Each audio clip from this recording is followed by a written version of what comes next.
Why choose a Sleep Number smart bed? Can I make my site softer? Can I make my site firmer? Can we sleep cooler? Sleep Number does that. Cools up to 8 times faster and lets you choose your ideal comfort on either side. Your Sleep Number setting. Enjoy personalized comfort for better sleep night after night. It's our Black Friday sale. Recharge this season with a bundle of cozy, soothing comfort. Now only $17.99 for our C2 mattress and base, plus free premium delivery. Prices higher in Alaska and Hawaii. Check it out at a Sleep Number store or sleepnumber.com today.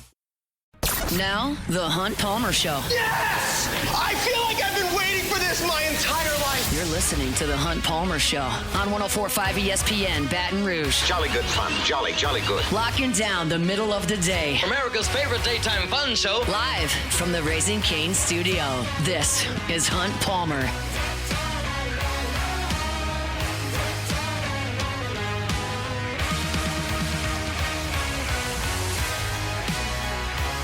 Hour 2, Monday edition of the Hunt Palmer Show, 104.5 ESPN Baton Rouge. Appreciate you hanging out with us. Denton Day, 30 minutes from right now, talking National College Football storylines.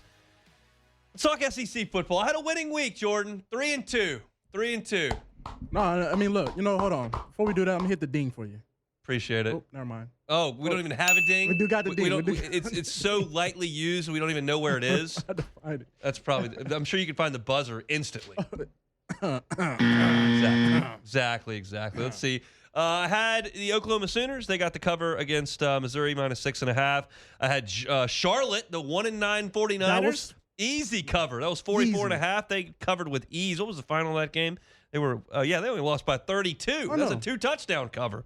Easy money for Charlotte. I did have Kentucky. That was a foolish pick because Vanderbilt blitzed them. I also had Coastal Carolina. They got destroyed. But I had Tennessee going to Florida and covering, and they did that. So let's talk about some of that action in the SEC. Let's start with one that kind of hits on the home front here. Eli Drinkwitz took his Missouri Tigers to Norman, Oklahoma, and I realized that Bo Pribula's hurt. Yes. But he played. Like, he's out there. And he threw it 36 times. So, like, he's hurt. functional. Yeah. And Missouri scored 6 points. There is a world where Eli Drinkwitz is the next coach at LSU. It involves Lane Kiffin not being the head coach at LSU. It involves LSU's brass then determining that Eli Drinkwitz is next. But he's one of the hotter names in this coaching search. He's been brought up at Florida. He's been brought up at Auburn. He's been brought up at LSU. He's been brought up at Penn State. Like, he is one of the hotter names in coaching. And I understand that he won 10 games at Missouri in back-to-back years, that as of a couple weeks ago, they were still in the playoff mix. But he doesn't really excite me with the quality of his teams and their wins. Yeah. I feel like he's beating a lot of bad non-conference teams and mediocre SEC teams. And when he steps up in class, I don't feel like Missouri wins games. They don't. They can beat South Carolina. They can beat Kentucky. They can beat Mississippi State. They can beat Auburn. But, like, this was a bad offensive effort by Missouri on Saturday. They finished the game with 6 points. Like, Oklahoma's defense is really good. We're going to talk about Oklahoma's defense tomorrow and Wednesday. And I don't think anybody suggests that LSU is going to go up there and score a bunch of points.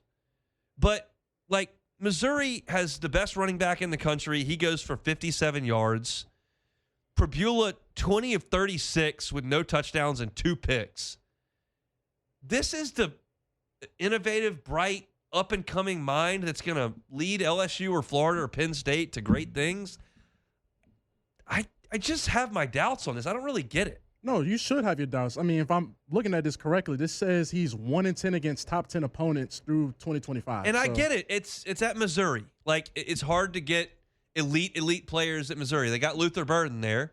Yeah. And every once in a while, you've got an edge rusher that can really play. But, like, this year, his wins are Central Arkansas, Kansas, Louisiana Lafayette, South Carolina, UMass, Auburn, and Mississippi State. That's who Missouri has beaten this year. Go back to last year when they won 10 games. In Missouri's wins last year, Murray State, Buffalo, Boston College, Vanderbilt, UMass, Auburn, Oklahoma, who was a 500 team, Mississippi State, and Arkansas. Like, those are the worst teams in the SEC. You go back to the year before that, when they had a big year. They beat South Dakota, Middle Tennessee, Kansas State, Memphis, Vanderbilt, Kentucky, South Carolina, Tennessee, Florida, who's terrible, and Arkansas. You know what's funny, though? They played Georgia, lost. They played LSU and lost. A lot of those teams that you said they beat, or they're like the same teams they keep beating over and over again. Yeah, it's always Vanderbilt, Kentucky, South Auburn, Carolina. South Carolina. Yeah. Like he beats them, and I guess the argument would be made like he's on their level. He's at Missouri. That's South Carolina's level. That's Kentucky's level. And he always beats them. And I guess that would be the argument for. But like, I'd like you to throw a couple of punches up every once in a while. Always. And you're just not there. It's just not there.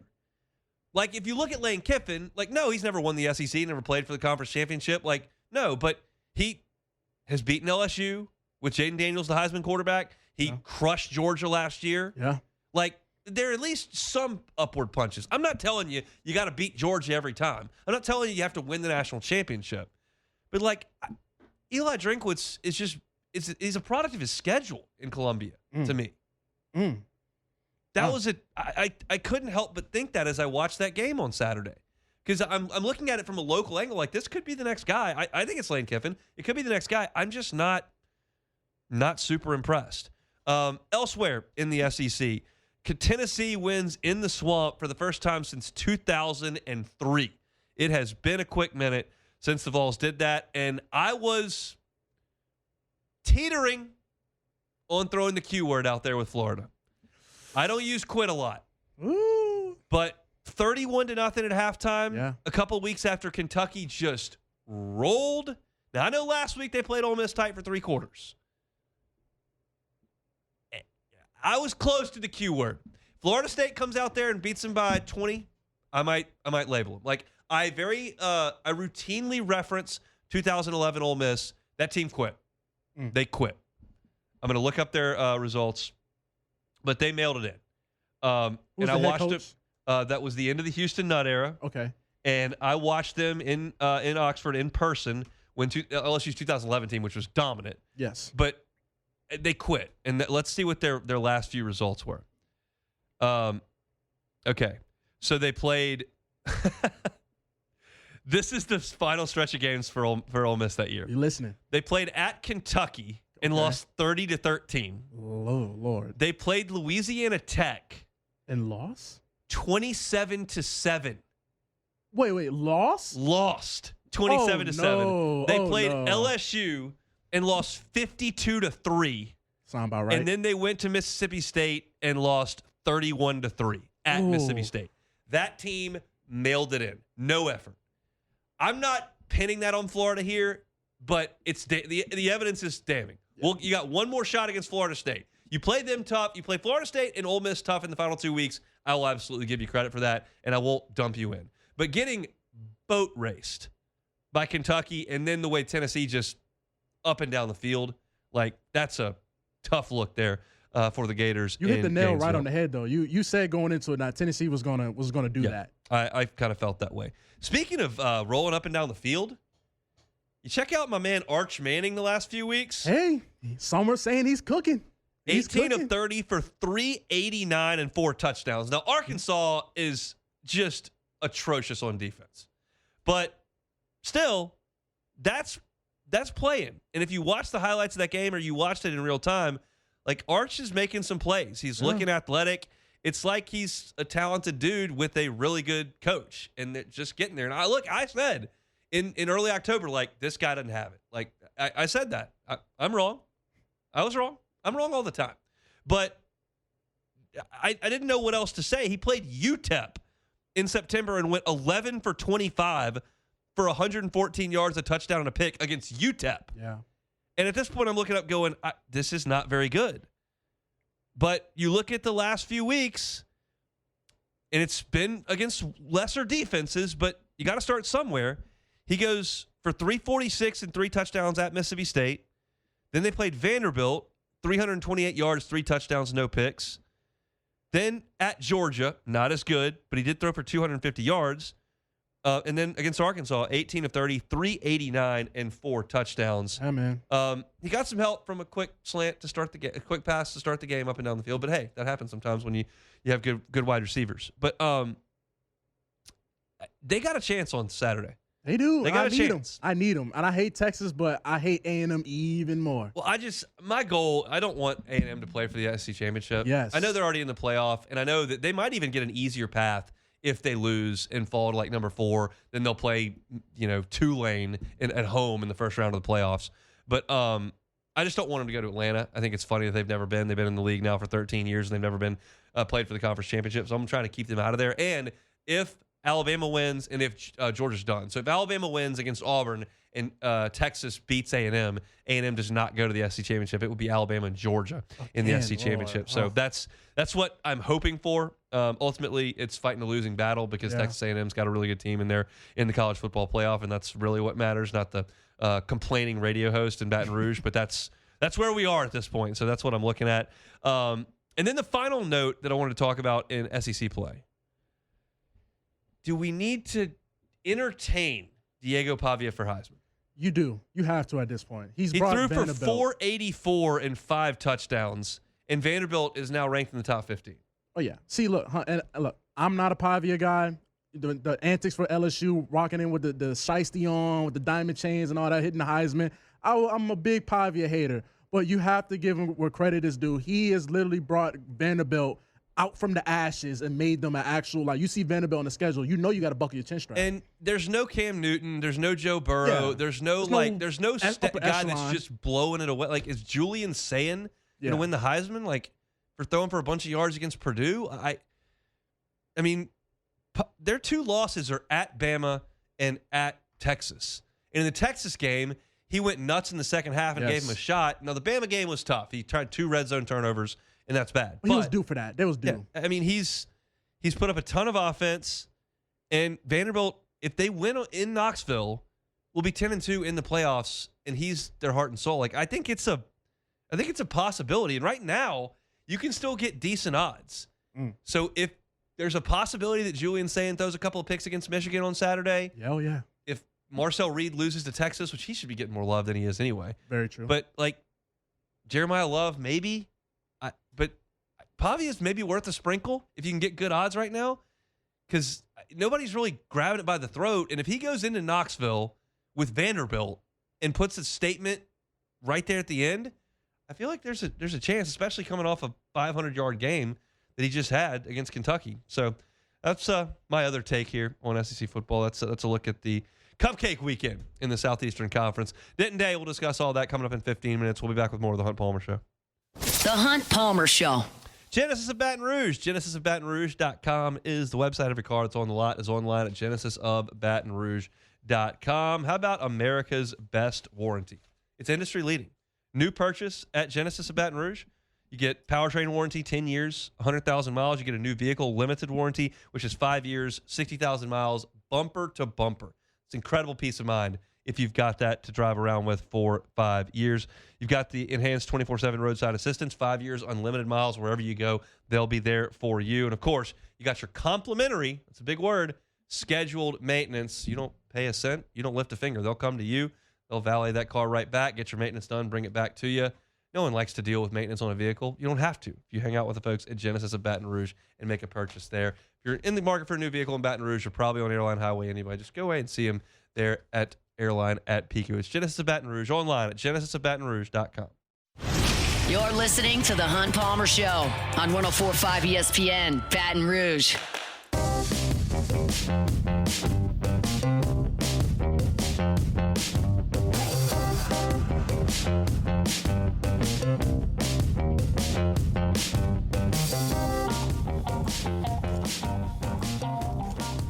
So Frank Wilson met with the media today at his normal Monday press availability, and our afternoon drive host, Matt Moscona, peppered him with some questions about the injuries from Saturday. And there were so many injuries on Saturday that Frank Wilson literally had to take out a pen and write down all the names so that he got to them all when Matt asked the question. So that's the state of LSU's current roster. Frank Wilson cannot go off of memory with injuries. He has to write them all down. So let me gets you, the listener, caught up on where LSU is from an injury perspective. On the offensive line, obviously Tyree Adams has been out for a month now with these high ankle sprain. He got the tightrope surgery. And then on Saturday, Braylon Moore played 3 snaps and got hurt. And then Ori Williams left the game a little bit later and was in a walking boot. Tyree Adams is, I think Frank Wilson used the term hopeful today, but said in his answer that the more realistic time period for Tyree Adams is the bowl game. So you're not going to have your starting left tackle in this game. Braylon Moore is doubtful, and so is Ori Williams. So it looks like LSU is going to go to this game against Oklahoma, who, by the way, leads the NCAA in sacks and tackles for loss. They will not have their left tackle. They will not have their starting center. They will not have Ori Williams, who is rotated at both tackle spots. So basically, you're looking at an offensive line that likely from left to right goes Carius Kern, Cohen Eccles, DJ Chester at center, Josh Thompson, Weston Davis. That's very likely your offensive line on Saturday. Now, continuing throughout the rest of the roster here, Whit Weeks played in the game on Saturday. He wanted to go out there and play with his 2 brothers, and they wanted to make that happen, and they did. And then he came out of the game and put the boot back on. It was not because he re-injured the ankle. It was the foot. It was because that was always the plan. They wanted to get him out there in Tiger Stadium on West Senior Day to allow him to play with his brothers. They did that. He has a potential to play more snaps in this game at Oklahoma. Frank Wilson said that they were hopeful that he could see a more increased workload. They'll progress him throughout the week, but no further injury for Whit Weeks. Caden Durham, a defensive lineman, came on a stunt and hit him, and Frank Wilson said it was between the neck and the jaw, and said that it's more of a neck injury than a concussion injury. They're going to hold him out of practice on Tuesday. He may put a no-contact jersey on Wednesday, but said that he had a chance to play in the game on Saturday against Oklahoma. So that's good news for Caden Durham, who went to the injury tent. We thought maybe a concussion. Sounds like it's more of a neck issue there. And then Wilson said he was hopeful about 2 of LSU's veterans on the outside. Mansour Delane dressed out on Saturday. He was said to be available, did not play, did not come out of the second half in the locker room dressed. He said to the media last week that he's been dealing with an injury all year, some sort of an oblique issue or something. So he's been dealing with that all year. Apparently, he shut that down on Saturday. We'll see if he goes again this coming Saturday. I kind of have my doubts. And then Aaron Anderson, has been hurt since August. He missed some practice time in August. He finally had to sit for the second half of the Ole Miss game. He came back. He's been hurt again, and he did not play. He did not dress on Saturday. They're hopeful with him too. So I have kind of low hopes for those 2 guys who are veterans on the outside, but we'll see. And then, of course, Garrett Nussmeier. And I was just reading body language on this for Frank Wilson. It did not appear to me that he was all that confident that Garrett Nussmeier was going to play. I said last week when we got word of that injury on Thursday that it just felt like Garrett Nussmeier may have taken his last snap at LSU. We'll see when the bowl game is, but it seems doubtful. I think they're going to go with Michael Van Buren in this game. The quote Wilson gave for Nussmeier was, "We'll give him a go at it and see how he feels. I'll probably give you a better answer when I come in here on Wednesday," is what he said. It just, I'm now like going off of body language and just kind of reading the room. It felt like when Nussmeier's name came up, Frank kind of dipped his shoulders and kind of shrugged and went, "Yeah." So there was no level of confidence that Garrett Nussmeier could come back and help on Saturday for LSU. So it feels like it's going to be Michael Van Buren. It's a banged up team, as you would expect at this point of the year. You've played 11 games. You've had a lot of practices. You've been going full speed ahead since the 1st of August, and LSU's offensive line is really starting to feel it now, and some of these veteran guys are just dealing with nagging injuries that just don't seem to be calming down all that much. So I think you're going to be without a significant amount of those guys. You've got enough bodies on the offensive line. It is what it is. You've got a backup quarterback that you're trying to get a look at as well. As far as running back goes, the more carries Harlan Berry gets, I'm for that, even though I'd like to see Caden Durham come back. Without Delane, your secondary takes a big hit, but they played pretty well in the game on Saturday. P.J. Pickett and P.J. Woodland both had interceptions in the game, so that's good to see. You've gotten some reps from Jakeem Jackson and Deshaun Spears. Those guys can help you at corner and nickel and dime. And then as far as Anderson being out, you saw a lot of guys getting action on Saturday. You saw Destin Hill make a catch. You saw Kyle Parker make a catch. Chris Hilton was in there. At times, he caught the ball on the punt that LSU downed inside the 5-yard line. So you got a bunch of options, but LSU is pretty banged up. So we'll continue to update that as the week progresses over on LouisianaSports.net. But it's a banged up football team that's headed on the road now. Briefly, while I have about 5 minutes before we get to Denton Day, want to talk to you about LSU's basketball team on Friday night. Some distant memory. Got to go to the game with my son, Myers, which was a lot of fun. He really enjoyed it. That was the first game that he had been to basketball perspective and actually watched. We went to a game last year, but he was locked in on the chicken fingers and french fries and ketchup, not so much on the motion offense, on the pick and rolls. This time around, he was watching. It was a lot of fun. And LSU played a very, very good basketball game. Tigers went 15 of 33 shooting it. You saw two guys that they really need to make jump shots, make shots. Max McKinnon, 6 of 8 from 3. And then P.J. Carter, who came over from Memphis. That might not be something that a lot of Tiger fans are very familiar with right now because he doesn't start on this team. Not one of the more highly heralded transfers. But he's been an excellent shooter every stop he's ever made in college. So to have him just to log some minutes. He only played 9 minutes, but in 9 minutes, he put up 7 threes and made 4 of them. That's a roll. The more you can spread the floor for DJ Thomas to drive and for Mike Nwoku to finish around the rim, the better LSU's offense is going to be. And DJ Thomas has really been impressive running the show. He had 11 more assists and no turnovers. That's 21 assists and no turnovers in the last 2 games for DJ Thomas.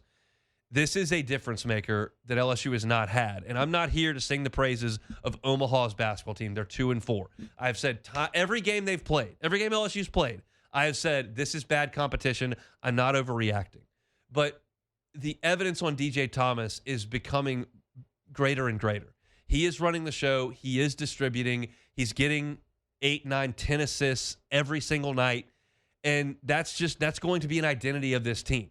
I don't think he's going to average 10 assists a game. I don't think Mike Nwoku is going to lead the SEC in scoring. Those are products of LSU playing bad teams. But the fact that there's an identity forming and that I think you can count on those to a lesser degree in SEC games is going to be something LSU absolutely leans on. And this team offensively has the pieces to be pretty good if they can shoot the ball really well. Because Thomas is going to find gaps. He's going to make good decisions. And Nwoku is a big physical presence down there. So is Jalen Reed. And if you can spread the floor and create driving lanes for those guys and create space in the scoring areas, I think LSU can be a pretty good offensive team. They've scored over 90 in every game. They had 99 in this game. They're not going to average 90 a game in SEC play, again. But it feels like it's a balanced offense that has the requisite pieces. They didn't have an option in the front court last year. Their point guard play was bad last year, and that cripples you trying to win games in the SEC. Right now, I think they have both of those things, and when they get that floor spacing to go with it, it's awesome. So great for McKinnon to see a few balls go in, 6 of 8 from 3. Great for Carter to do it, and for LSU to shoot in the game 46% from three-point range. That's not sustainable, but it was a really encouraging thing to see on Friday against Omaha. So good stuff from LSU's basketball team. We will see them next on Friday in Destin, I think Niceville, technically. They'll play Drake on Friday night late, so looking forward to that. We'll see if LSU's got a football coach by then. That's going to be a weird night. Egg Bowls at 11 o'clock in the morning. Then you've got LSU basketball and potentially an announcement from Oxford. Maybe not, but maybe so. So we'll see. But LSU Hoops moves to 4-0 with that victory over Omaha. We come back, Denton Day, SiriusXM's college football overtime next. The Hunt Palmer Show. Hitter's House, that's Marucci. Don't want to miss it. You can shop and you can save. Swing into the holidays with Hitter's House. November 28th, that's coming up later this week, through the 14th. You can get incredible discounts on Marucci, Victus, Baum, Lizard skins. Whether you've got a young baseball player in the house, you've got a young fast pitch player in the house. You can also get footwear, cleats, and trainers. Look, get fast pitch athletes. You know about Marucci's Asura. Got to check it out. It's the hottest new fast pitch bat, and it's taking over. You can get yours at a discount at Hitter's House. 20% off if you go on the Marucci campus tour. So check it out. Hitter's House, November 18th through December 14th. Looking for Christmas presents. No better spot to go than Marucci. You're listening to the Hunt Palmer Show on 104.5 ESPN, Baton Rouge.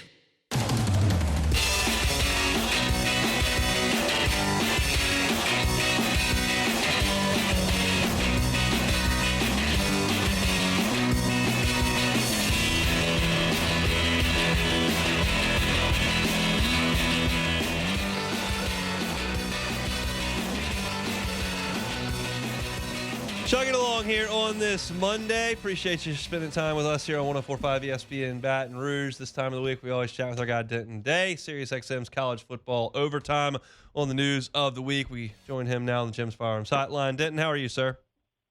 Hunt, what's up, man? Are you guys bracing for the arrival of Lane, or how is that working this week? At this point, everybody's just resigned to the fact that that is happening. I don't know if that confidence is completely well-founded. But I'm certainly in that camp. I think he's headed this direction. You're not in our little purple and gold bubble. What do you think? It changes literally every day. Yesterday, I thought it was Florida. The day before that, I thought it was Ole Miss. When they did the statement, I thought it was LSU. It literally changes every single day. You know, that statement that they put out at the end of last week, I thought was silly because of the very end. But then I slept on it and realized maybe they just suck at PR and they think that they're actually cooking here. Though I would point out, Lane did not tweet out a motivational picture today. So I don't know if he just forgot or if they're realizing that the bit is over and eventually he's just going to have to make a decision. What does your gut tell you now?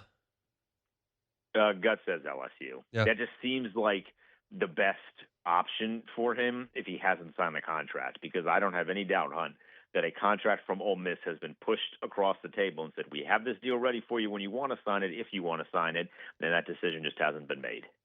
It's I thought Chase Parham, who covers Ole Miss for 24/7, had it was a flawed analogy, but it painted a picture very well, which is really all you're trying to accomplish. He said, if you think Lane Kiffin is truly committed to Ole Miss and the best thing for Ole Miss football, this would be like a suicide bomber admiring the dent he put in a building. Like, you're doing so much damage to your program, to your team's focus, to everything that's going on during the best run in the history of the program, that it just doesn't make any sense anymore for him to just let this go on if he is considering staying at Ole Miss. Yeah, I thought Trinidad Chambliss posting about it today was kind of the perfect personification of that thought, because why on earth would he be posting that if it wasn't clearly a discussion or a topic of discussion in the locker room? It feels like the couple that that broke up, but is showing everybody on social media they have not broken up. That's kind of what that feels like, and that's considering that you're on the brink of something really special and getting to the college football playoff.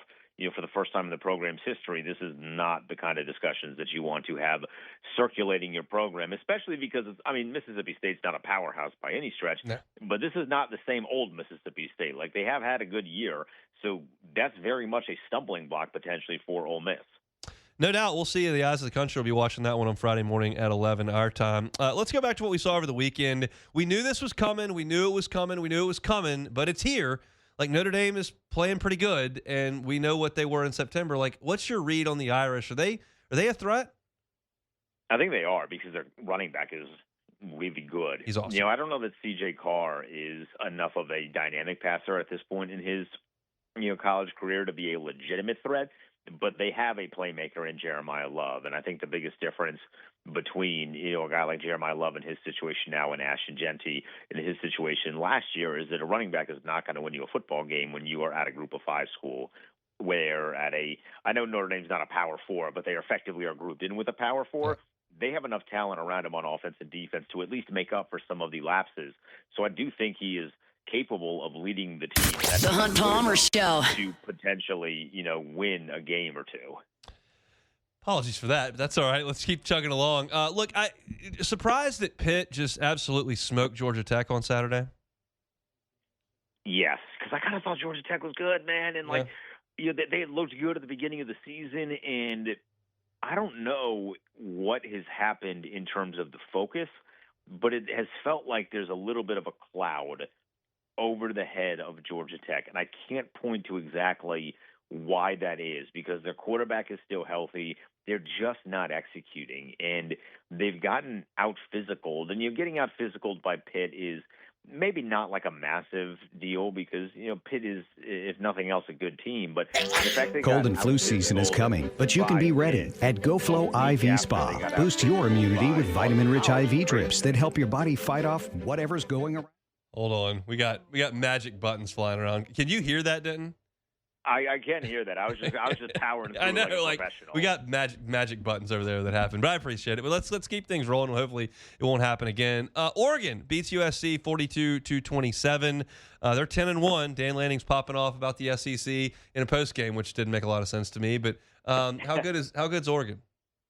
They are good. I thought this weekend in particular was a really big deal because their offense played really, really well, despite the fact that they are still injured. When they first lost some of their wide receivers, it felt like they didn't know what to do with themselves. But now they're playing in a very dynamic way offensively. I mean, USC is, they're a good team.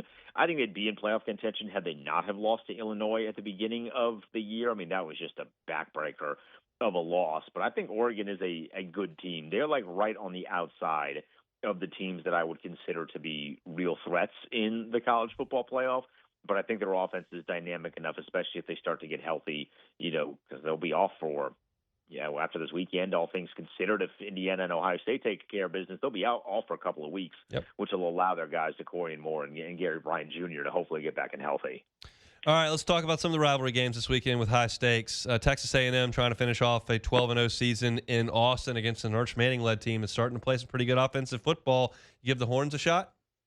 Nope, I am not falling for that one again. Okay. Gave them a little bit of a shot against Georgia, and we saw how that went. With all due respect to Arkansas, that's exactly the team where Arch Manning would have 6 total touchdowns against. I don't think he's doing that against Texas A&M. So that fairy tale is done for me. I have learned my lesson. I am not going back to the well. One highly touted freshman quarterback, or highly touted high school quarterback, to another one here. Bryce Underwood in Michigan welcoming undefeated Ohio State to the Big House, a 9.5-point spread. We know that Ohio State has now got a Michigan issue on their hands. Do you give the Wolverines a chance? Because of that Michigan issue, yes, because it feels mental at this point for Ohio State and for Ryan Day. And you know as well as I do, sometimes that mental stuff can really get in the way of a good football team. So I'd give Michigan a little bit of a chance, certainly more than Texas, but still not a great one because it does feel like this Ohio State team is definitively the best team in the country, although I recognize they haven't really played anybody. That's the issue, but I just think we just give them the benefit of the doubt because we know they got a lot of good players. So I'm good with that. Can Diego Pavia win the Heisman on Saturday? Oh, my God. This is somehow I got plucked and dropped into Vanderbilt's Twitter, and it's been the most annoying 24 hours on Twitter of my life. Here's the problem, and this kind of goes back to Ohio State. If you look at the 4 best contenders right now, if you're just looking at the quarterbacks, none of these dudes have played a tough schedule, and that's really demoralizing. But with Diego Pavia, I mean, he played great against Kentucky. There's no doubt about that. He should definitely go to New York. But if you look at his numbers against the ranked opponents, they're not nearly as impressive as the numbers against the unranked opponents. I mean, if he does what he did this past weekend at Tennessee this upcoming weekend, the conversation shifts because Tennessee at the very least has a number next to their name and they're a halfway decent team. But most of his games against ranked opponents, I don't even know if he's clearing 200 yards passing. Yeah.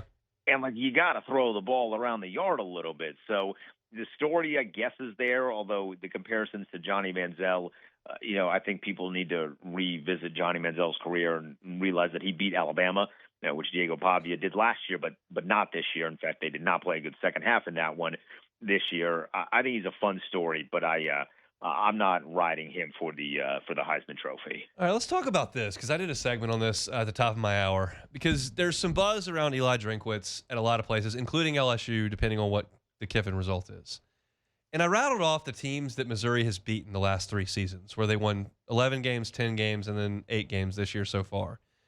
They beat South Carolina a lot. They beat Kentucky a lot. They beat Vanderbilt a lot. They beat Auburn a lot. But that's it. And I'm curious why his name is so hot at Florida, Penn State, LSU, Auburn. Is it just because they have a lot of wins? There's nobody else. I mean, think about it. You have these, 3, because I think his name's kind of been tied to Penn State, although, I mean, that has gone a very different direction than I think most of us anticipated. But most people, Lane Kiffin withstanding, most people are not going to leave a team in the college football playoff. And because there's so many teams that get in now, you kind of have to not go to the bottom of the barrel, because I think Drink is at the very least towards the top of the barrel. But he's not your traditional big sexy hire. There's just nobody else. And when you're a program like Florida, I don't think they can go back to the well with a hot young group of 5 coach, right? And I think LSU is, maybe they could go some role if they really want to, but they don't have a lot of options outside of that. There's just not a lot of really like sexy up and coming names. So because of that, I think he's making himself a lot of money. I think he's a good coach. I think winning those caliber games with Missouri is impressive, but you're right. It's not like he's beating Bama. It's not like they're beating LSU. In fact, I distinctly remember the game where they, should have beaten LSU, and then Jane Daniels comes back in after missing a drive or two, leads them to a victory, and he got me skewered on social media because that's when I said the Commanders need to draft him, and Sam Howell was playing well, and people started coming after me, and look who's right now. So I think he's just the name that's available. I mean, honestly, Lane Kiffin is not worth the money that some of these schools are going to pay him. He's just the best available name. And last one here, just because I think it's funny. I said this after Oklahoma beat Alabama. Kalen, you better not lose that Iron Bowl. Like, you really need to not lose that Iron Bowl. And we know when they go to Jordan-Hare, some goofy stuff can happen. Like, what is the possible fallout if Kalen DeBoer loses that football game to miss the playoff? The Penn State head coaching job. What do you think about that? Do you think that's real? I think there's more smoke to that fire than I thought there was going to be. I still don't think he's going to leave. I mean, that is a definitive step back. I mean, with all due respect to Penn State, that's a definitive step back. But it's a lot easier to be there. No one was calling for James Franklin's job if they won the lottery up there. No one was, having pitchforks on a weekly basis because he lost a game. They kind of were resigned to the fact that, hey, Franklin's not going to beat Ohio State and Michigan, but we kind of like him. So I think it's much more comfortable for a coach like Kalen DeBoer. And to be completely honest, it always felt like he was much more of like a Big Ten coach than an SEC coach to me. I don't know if that's just because of the Penix ties and he was with him when he was at Indiana, but he's always felt like more of a Big Ten coach. If he loses that Iron Bowl, I would feel very comfortable saying that he's going to Penn State. If he wins and they get into the playoff, I don't think that's happening. But if they lose, he's going to Penn State. That would be so wild in this time of this search where it feels like there's not enough coaches to go around, and then you drop Alabama's name into the whole deal. And I mean, we know that Lane Kiffin wanted that Alabama job, so maybe that's an interesting caveat to the entire situation. I think the 72 hours from Saturday through Tuesday are going to be wild. I mean, it is going to be the college football doesn't really have a hot stove like MLB does, but it's going to be the closest thing to it. Well, enjoy it and have a great holiday, and we'll talk next week. Yep, happy holidays, son. I'll talk to you. Denton Day, SiriusXM's college football overtime. Alabama's only a 6.5-point favorite in that game at Auburn. Like, that game is weird. It's weird stuff. That's a fascinating thought. We do What If Wednesday on this show. Like, what if Kalen DeBoer loses the Iron Bowl and then goes to Penn State and Alabama's now open? And that's a lot to deal with. See, I'll be interested. Come back and close it out next. I am extremely sore because I spent 4 hours hitting golf balls yesterday at Swing Easy Golf Club. You can go check out the video on YouTube. It's on our 104.5 ESPN YouTube channel. It's a lot of fun. I had a blast yesterday. I'm paying for it today, and I'm distraught that I didn't make a hole-in-one. But I hit 610 shots at Swing Easy. You don't have to hit 610 shots, but go see them. They're on Segan at Perkins. This afternoon, we are going to pick a winner from those who guessed how many shots it would take me since I didn't make a hole-in-one. Had to get back after nap time. I had left my wife for long enough to go hit golf balls. I thought that I would get it done in 2 hours. I gave it 4, couldn't get it done. You can try. Go tee it up, Pebble Beach, 7th hole. Try to make a hole-in-one. See if you're better than me. But it's a lot of fun. It was a great day there at Swing Easy Golf Club, and highly recommend y'all go check them out. Segan at Perkins online at swingeasygcbr.com, swingeasygcbr.com. You're listening to The Hunt Palmer Show on 104.5 ESPN, Baton Rouge.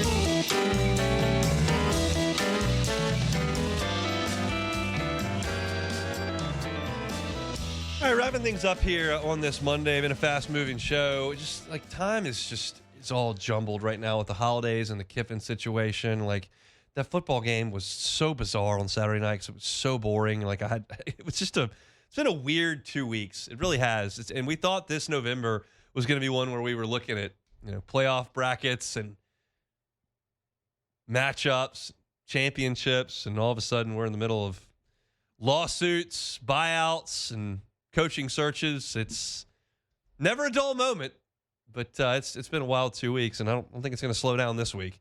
Got a holiday in the middle of it, but I don't think it's going to slow down, so we'll have much more talking about on tomorrow's show. For right now, though, let's play Take It or Leave It.